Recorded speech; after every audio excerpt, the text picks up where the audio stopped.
Sud Radio Découverte Tourisme, Stéphane Zeremeta. Bonjour Stéphane. Bonjour Laurence. Directeur éditorial du Petit Futé. Alors ce matin, vous nous amenez du côté des Hautes-Alpes.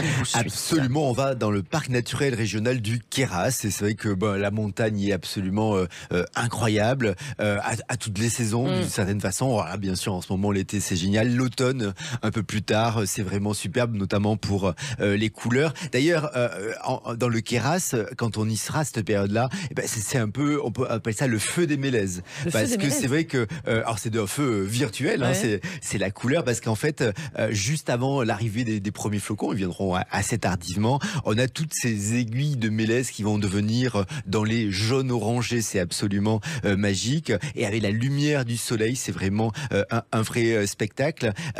Et c'est qu'on peut voir ça en octobre, principalement. Et puis après, en novembre, puis les épines tombent, donc du coup, vous avez moins le petit effet en question. Un tableau de peinture vivant. Et puis au beau milieu du Queyras, il y a aussi le plus haut village de France qui s'appelle Saint-Véran. Saint-Véran, et ce centre du village, il culmine à 2042 mètres. C'est un paysage vraiment préservé, donc on ne pourra pas y aller en voiture.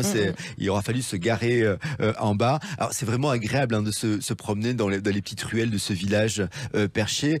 On part un peu à la découverte des cadrans solaires. Il y en a une vingtaine. Donc vous pouvez faire le décompte, sur lequel il y a souvent les devises en latin, en français ou en dialecte. Et si les cadrans solaires en fait sont si nombreux, c'est que le village bénéficie d'un taux d'ensoleillement absolument privilégié, et tout est exposé plein sud, c'est superbe. Et les vieilles maisons, elles sont construites en mélèze, c'est ça? Oui, c'est vrai que c'est assez marquant quand on est à Saint-Véran. D'ailleurs, il y a certaines maisons qui remontent au XVIe siècle. Donc c'est vraiment des trésors architecturaux qui servaient à la fois d'habitation, mais aussi d'écurie, de lieu de stockage. Quand on est comme ça à la montagne, souvent le chauffage, c'était aussi la vache. Bien sûr. C'était le bétail qui était là à côté. Alors, aussi de stockage pour les lieux de récolte. On a un musée du Soum qui est à Saint-Véran, et qui permet d'en savoir un peu plus sur cette vie d'autrefois dans la région, la vie un peu campagnarde. On entre vraiment dans l'intimité d'une bâtisse qui date du XVIIe siècle. Notamment, on va découvrir la chambre du berger, la pièce commune, le balcon de bois où les récoltes étaient entreposées. C'est un côté vraiment très très sympa. Et un observatoire astronomique aussi à Saint-Véran.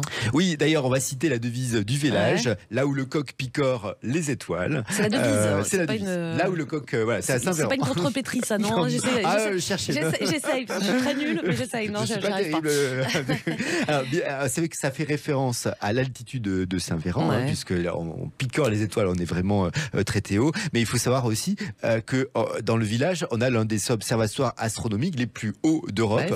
On est haut, du coup, on a l'observatoire astronomique qui est haut également. Alors, les visites de l'observatoire, ça a lieu en juillet-août, donc il y a encore temps. Et après, en hiver, on aura droit aux nuits découvertes du ciel. Ça, c'est vraiment très, très sympathique. On a sur le site internet de l'Office du tourisme de Saint-Véran la programmation, donc c'est vraiment une autre expérience. Si on veut se rafraîchir, il y a des lacs du Queyras qui sont particulièrement conseillés. Oui, là c'est vraiment génial. On est à une quarantaine de minutes de Saint-Véran. On a le lac de Roux. C'est vrai que quand là, il est vraiment tout vert, magnifique. À l'automne, on l'a dit, il sera en feu. On se croirait vraiment au Canada. En feu virtuel. À nouveau, c'est les couleurs. C'est comme on dit les couleurs au Québec, dans la province de Québec. Là, on aura ces mélèzes orangés qui entourent le lac, qui est très miroir. C'est vraiment très très beau. Et c'est vrai que c'est une balade qu'on va pouvoir faire. Et là, en ce moment aussi, en fin de journée, lorsque vous avez le coucher de soleil sur le lac avec le côté miroir, c'est magnifique. À 1 heure du lac de Roux, on a aussi le lac Miroir. Lui aussi, le lac Miroir fait miroir.